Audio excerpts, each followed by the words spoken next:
Welcome to Audioholic Soundbites, where we tackle tough topics in 2 minutes. Today we're going to be talking about remote controls.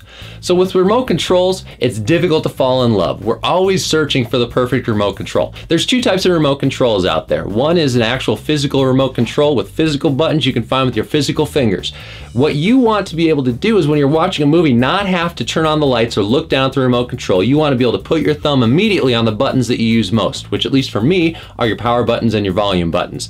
Now this Yamaha remote control, God bless Yamaha, love them to death. They're making terrible remote controls they're putting in with their products, as are most other manufacturers. Too many buttons, too small, too crammed together. No bueno. Instead, I think there's a lot to be learned from the Roku folks. Here we have the Roku remote control, still physical buttons, still easy to find with your thumb, but as few as possible. Instead, what they rely on is your on-screen menuing system, which is the new paradigm. You have a directional pad that serves multiple functions, and so really a physical remote control in tandem with an intuitive on-screen system is the future of remote controls.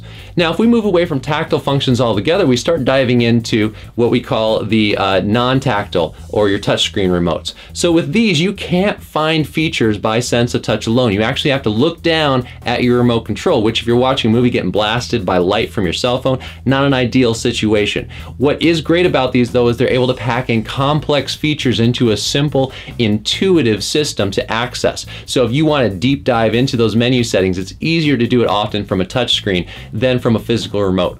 Perhaps the best remote control or the best paradigm coming out is a combination of the two. Physical buttons matched up with a small touch screen. And that's where we're seeing folks like Logitech lead the way with their Harmony remotes. Now you get the best of both worlds. You're able to quickly find the buttons that you use most, and then you have a small touch screen for doing advanced controls.